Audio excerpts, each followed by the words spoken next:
Good morning, welcome to my channel রঙিন আমি থেকে আমি পম্পা বলছি। আজকে সানডে, 25 তারিখ হবে মনে হয়। হ্যাঁ হ্যাঁ, আজকে 25 তারিখ। আজকে মেয়ে আসবে পিজি থেকে। বলেছে মা আজকে অনেক কাচাকুচি, আমি সব আমার চুড়িদারগুলো নিয়ে আসছি। আজকে এক সপ্তাহ পারবো, এক সপ্তাহে একবার আসে, এসে আবার কালকে সোমবার কলেজ চলে যাবে এখান থেকে। মেয়ে আসবে, মেয়ের আস্তে আস্তে 12টা 12:30 হবে। তার আগেই সকালবেলা আমি সব কাচতে দিয়ে দিয়েছি। যাকে এই তুলসী গাছ দেখি, আমার মঞ্চের তুলসী গাছটা দেখুন কত ঝাঁক হয়েছে। বাইরে থেকে সকালবেলার ওয়েদারটাও খুব ভালো লাগে, মানে এখনও রোদ সেরম দেয়নি, হালকা হালকা রোদ দিয়েছে। শীতে তো, শীতের যত বেলা বাড়বে রোদও বাড়বে। তুলসী গাছটা দেখুন মঞ্চে কি সুন্দর। আমার উঠে লিকার চা খাওয়া হয়ে গেছে। দেখুন বিছানা একদম টান টান করে গুছিয়ে নিয়েছি, কিন্তু বিছানা ডিভানের ভেতর বালিশ, এই বালিশটা ঢুকছে না, এত কিছু হয়ে গেছে। শীতের সব জিনিস নামিয়েছি, লেপ আমি নামিয়ে ফেলেছি।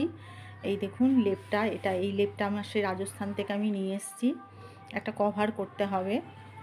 আর একা এই খাটে আমি শুচ্ছি, মেয়ে নেই এখন, একা একা। আর ওপরের ঘরে বাবাইয়ের বাবা শুচ্ছে। বিছানাপত্র সব আমার 8:30 বাজে, লিকার চা খাওয়া হয়ে গেছে, গুছিয়ে ফেলেছি। আর এই দেখুন, সকালবেলা চা করতে গিয়ে দেখি গ্যাস শেষ হয়ে গেছে, দিয়ে ইন্ডাকশানে চা করে ফেললাম। এদিকেও সব ঘর গোছানো, আমার ঘুম থেকে উঠে জানলা ফানলা সব খুলে ঘর গোছানো হয়ে গেছে। লিকার চা খেয়েছি, দেখুন টেবিলে বিস্কুট আর জলের বোতল নামানো আছে। আর রান্নাঘরের বাসনপত্র এখনও গুছাইনি, গুছাবো, সময় হলে গুছিয়ে নেবো একটু পরে। আর এই দেখুন এখন ইন্ডাকশানে চা করলাম। ইন্ডাকশানে, এই যে ইন্ডাকশানে ছাঁকনিটা রাখা আছে, চা করে নিয়েছি। এবার গ্যাসটা লাগিয়েছি, ইন্ডাকশানে চা করা হয়ে গেল, লিকার চা খাওয়া হয়ে গেছে। এই দেখুন আজকে সানডে, আমার সানডে মানেই কাচার দিন। কাচতে দিয়ে দিয়েছি এইদিকে, তারপরে আপনাদের সঙ্গে ভিডিওগুলো একটু বক বক করে নিচ্ছি। আমার এটা পুরনো মেশিন, আমি নতুন ওয়াশিং মেশিন কিনতে পারি, কিন্তু পুরনো ওয়াশিং মেশিনটা আমার খুব ভালো সার্ভিস দেয়।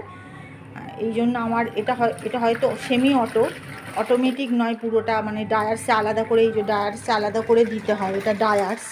তাতে আমার অসুবিধা কিছু হয় না, কিন্তু খুব ভালো সার্ভিস দিচ্ছে বলে মেশিনটা আমি পাল্টাইনি। পুরনো ওয়াশিং মেশিন আপনারা দেখতেই পাচ্ছেন, অনেকটা বড় স্পেসিয়াস। এখনকার মেশিনগুলো তো আবার ছোটো ছোটো, অনেকটা বড়, যেহেতু ডায়ার্সটা একপাশে রয়েছে। কাচাকুচি করা হয়ে গেলে সমস্ত কিছু ছাদে ওর বাবাইয়ের বাবা মেলে দেবে। বাবাই আবার বেলাতে আসলে আবার ওরগুলো আজকে সেকেন্ড রাউন্ড আর একবার কাচতে হবে, কেচে দিতে হবে কালকে, যেহেতু ও কলেজে বেরিয়ে যাবে। আজকে একটু এক রাত্রির জন্য আসতে, তা আমি সব গুছিয়ে ঠুচিয়ে সকালবেলা সমস্ত কমপ্লিট করে ফেলেছি। আবার পরে আসছি, অনেক দিন পর আপনাদের কাছে আসলাম। সকালবেলা ওয়েদারটাও ভালো লাগছে, সব জানলা টানলা খুলে ঘর পরিষ্কার পরিচ্ছন্ন করলে কি বলুন তো, মন মেজাজটাও ঠিক থাকে। আমি আবার একটু মানে টিপটপ এসব ভালোবাসি, কিন্তু কিছু জিনিস আমার আলমারিতে আর ঢুকছে না। আমার ওই দেখুন ওখানে চেয়ারের ওপর দুটো ব্যাগ রাখা আছে, ওর মধ্যে আমার শাড়ি, ব্লাউজ, পুজোর সমস্ত কিছু শাড়ি রয়েছে। কি করব, আলমারিতে আর ঢোকানোর জায়গা পাচ্ছি না। আবার শীতের পোশাক, আবার সেগুলো সব বের করেছি। আস্তে আস্তে তো এবার শীতে আরও ঘরের জিনিসপত্র একটু বেড়ে যায়, আমি গুছিয়ে রাখার চেষ্টা করি। তবুও আমি খাটের ওপর কিছু রাখি না, আমার ভালো লাগে না খাটের ওপরে, সোফার ওপরে জামা কাপড় রাখা। যতটা পারে আমি গুছিয়ে রাখার চেষ্টা করি। ঠিক আছে, এবার আমি আবার পরে আসছি, আপনাদের সঙ্গে দেখা করব আবার। এখন আমি সকালটা এরমভাবেই শুরু করলাম, লিকার চা খেয়ে এদিকে কাচতে দিয়ে। আর রূপা সকালে আমার খুব সকালবেলা ঘর ঝাড় দিয়ে মুছে দিয়ে বাসন মেজে দিয়েও চলে যায়। সকালবেলায় আমার ঘর পরিষ্কার পরিচ্ছন্ন হয়ে যায়। আবার আমি পরে আসছি, টাটা।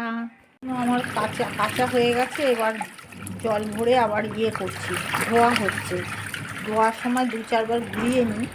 আর আমি দেখুন এই সানলাইটটা দিয়ে, মানে মেশিনে এই সানলাইটটা ব্যবহার করি, এই লিকুইড সানলাইটটা। মেশিনে তো পাউডার দিয়ে করি না, লিকুইডটা দিয়েই করি। তা আপনারা কে কী করেন জানাবেন। কিন্তু আমার চাদরগুলো সব ফিকে হয়ে গেছে, মেশিনে কেটে গেছে। ভালো ভালো চাদর ফিকে হয়ে গেছে, চাদর প্রচুর, কিন্তু সব রং উঠে কেমন ফিকে ফিকে হয়ে গেছে। আর কাচার পর দিয়ে একটু কমফোর্ট দিয়ে দিই, এক ছিপি মতন কমফোর্ট দিলে কী হয় বলুন তো, একটা সুন্দর গন্ধ থাকে। চাদর বলুন, বিছানার চাদর, বালিশের ওয়ার, তারপরে গামছা, এগুলোই আজকে সব কাচ্ছি। বিছানার চাদর, বিছানার চাদর অনেক দিন জমিয়ে রাখি, 1 সপ্তাহ বা 10 দিন পর পর আমি কাচি। কমফোর্ট দিলে কি হয়, গন্ধটা ভালো হয়। জামা কাপড়েও দিই আমি। আর বিছানার চাদরে তো গামছাতে তোয়ালেতে তো দিতেই হয়, নাহলে একটা কেমন গন্ধ বেরোয়। আর এবারে বড় কমফোর্টটা পাইনি বলে ছোট প্যাকেটটাই তুলে নিয়ে এসেছি, ছোটো বোতলটা। তাই কাচাকুচি হয়ে গেলে তারপরে আমি দুধ চা খেয়ে তারপরে রান্না বসাবো। দুধ চা খেয়ে স্নান করে পুজো দিয়ে, আমার যা নিয়ম, স্নান করব, পুজো করব। আজকে রবিবার, একটু বেলা করে রান্না বসালে, আগে তো বাবার স্কুল নেই, বেলা করে রান্না বসালেও হবে। আর আমার ওই এক্সটার্নাল পাইপটা, এই যে নোংরা জলটা বের করে দিয়েছি।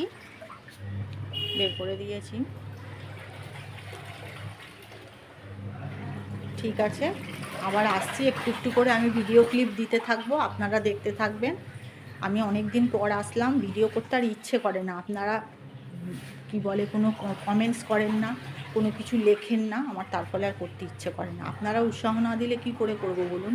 এটাও তো একটা সময় খরচা করে করতে হচ্ছে। ঠিক আছে, আবার পরে আসছি। ফিরে আসলাম আমি। আমার রান্না কমপ্লিট হয়ে গেছে, এখন 1:45 বাজে। বাবাই এসছে একটু আগে। এই দেখুন, এখানে একটা ডেকচিতে ভাত করেছে। আমি আর ওর বাবার মতন আমরা খুব অল্প খাই, খুব একটা বেশি চেপে চেপে খেতে পারি না। আমার আর বাবার মতো ভাত করেছি। তার মেয়ে তো রুটি খায়, দিন রাত রুটি খায়।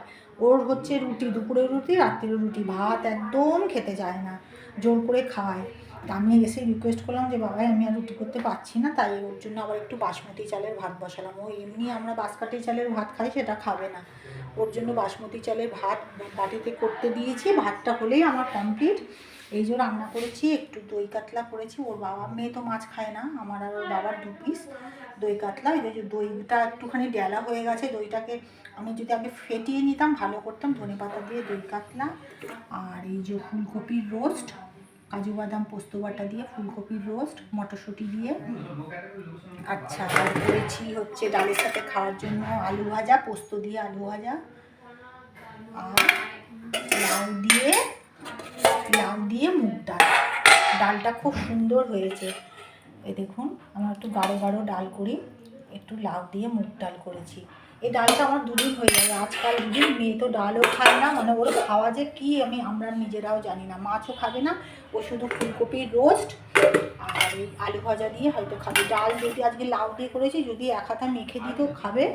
আর দই তো আছে। এই হলো রান্না। আর এখন বাবা এসে প্রচুর গল্প, ওর পিজি নিয়ে ওর বাবার সাথে গল্প চলছে, বাবার সাথে সমস্ত জিনিস নিয়ে চলে এসছে। ঠিক আছে, আমি এখন ছোট ছোট ভিডিও করব। 2টো বাজতে চললো। এবার আমাদের লাঞ্চ হবে। বাবাও স্নান করবে, ওর বাবাও পড়িয়ে আসলে মাত্র ওর বাবাও স্নান করবে, মেয়েও স্নান করবে। এখন মেয়ের সঙ্গে বাবার গল্প হচ্ছে, পিজি নিয়ে, কলেজ নিয়ে সব গল্প। ঠিক আছে, আমি ভিডিওটা এখানে শেষ করছি, আবার কালকে দেখা হবে। টাটা।